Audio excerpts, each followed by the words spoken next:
How's it going, guys? It's Gregor. In this video, I'm going to be talking about the recently revealed, rearranged, and expanded Japanese destroyer line that is soon coming to World of Warships. It's sort of a big deal. World of Tanks has a lot of lines in it that are made of individual branches hosting unique designs, but World of Warships, up until this point, has been relatively simple in terms of how content is added. A cruiser line from 1 to 10, a destroyer line from 2 to 10, and a battleship line from 3 to 10, with a carrier line from 4 to 10 if it's even capable of being added in the first place.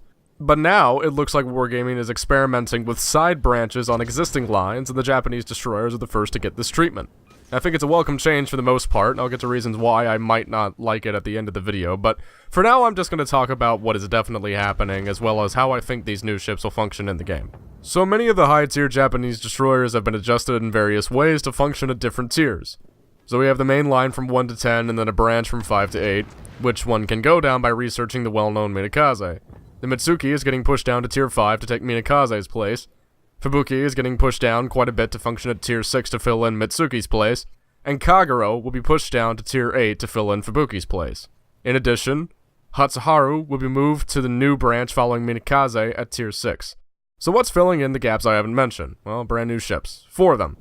Many of the new ships are modifications or subclasses of classes currently existing in-game, and I think in terms of technical ability, the ships fit at their respective spots. Tier 7. Japanese destroyer AKATSUKI, commissioned 1932. Not to be confused with the Naruto villains, the AKATSUKI class was a subclass of the Fubuki destroyers, very similar to the preceding ships, but with better propulsion systems. The first of this so-called Type 3 Fubuki destroyers, her guns could be used as dual-purpose weapons, suited to both attacking surface targets and aircraft. The ship was used for a number of patrol, escort, and intercept missions, including a raid off Guadalcanal alongside her other Tier 7 contemporary SHIRATSUYU. Later, the ship participated in the naval battle of Guadalcanal in 1942, and was sunk. It seems like it'll be a good addition to the game. 6 Type 3 127mm cannons and 3 dual-barreled turrets, as well as up to 28 of the usual 25mm anti-aircraft guns. Nothing special.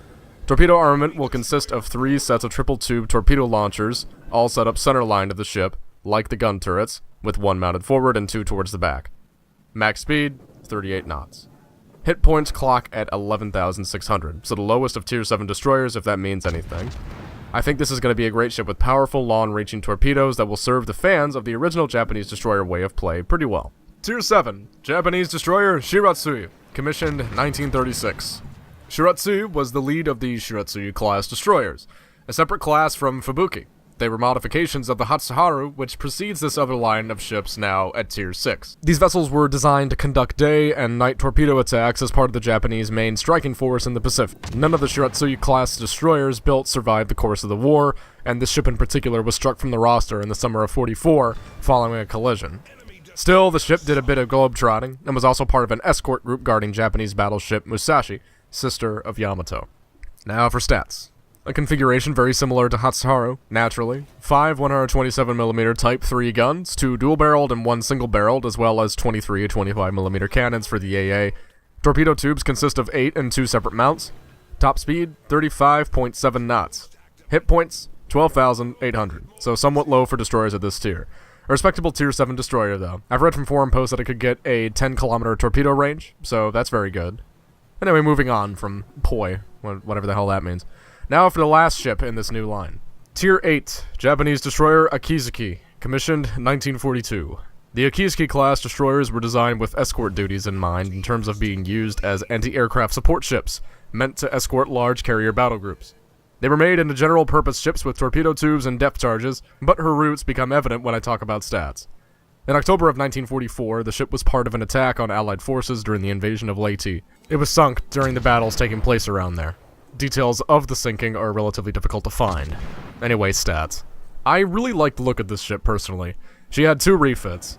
Armament consists of 8 100mm cannons, as well as 15 of those 25 mils. Torpedoes, 4 of them fired from 1 mount, firing the Type 93 Lawn Lance. Top speed 33 knots, so pretty slow and not a lot of emphasis on torpedoes.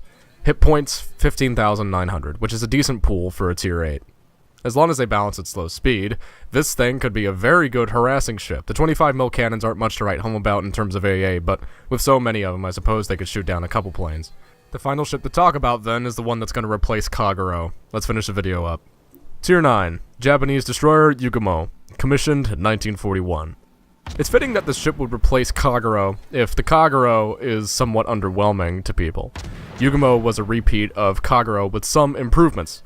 It participated in the battles at Midway, the Eastern Solomons, and the Santa Cruz Islands. The ship was also responsible for making a large number of troop evacuation runs. In October of 43, the ship charged a number of American destroyers, damaging USS Chevalier before being promptly sunk. As far as how the ship would fare, the Type 3 guns are back, 3 of them in dual-barreled turrets, 1 in the front, the rest of them in the back.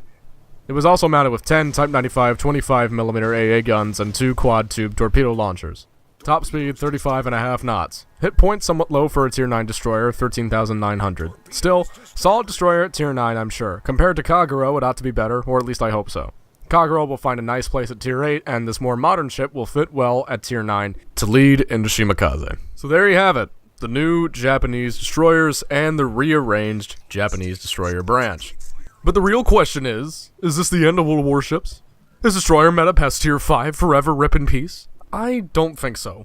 What I think is a better way to look at this ultimately is to see how the ships turn out. There's a reason we have a super test, a public test, and then finally the official patch. There's a process for adding content that is being followed here, and if the ships do turn out to be crap, we will all call Wargaming out on it, as we usually do. This venture will be a test for Wargaming. It'll give them practice introducing other lines of ships to the game in the form of side branches, like British and German battlecruisers, or British heavy cruisers. I know it may seem like a lot now, but the torpedo meta at high tiers, as far as I can understand, needed a little bit of work anyway, and the patch can go either way. We'll just have to wait and see how things go. As for the ships that I think will particularly stand out in this patch, I really like the look of the AKIZUKI. The 100mm gun should serve to make the ship a really good artillery platform. The patch, in the best case scenario, will fix up the late tier game meta and provide a little more variety for destroyers there. In the worst case scenario, long-range torpedo play is nerfed, and we complain to Wargaming anyway, like we already do. Either scenario to me is fine, because even if it does turn out to be crap, I'm sure enough complaining will revert any changes that are received with overwhelming negativity. So, that's all I have to say for this video. Don't screw it up, Wargaming.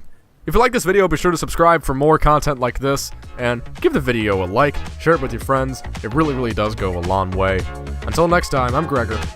Thanks so much for watching.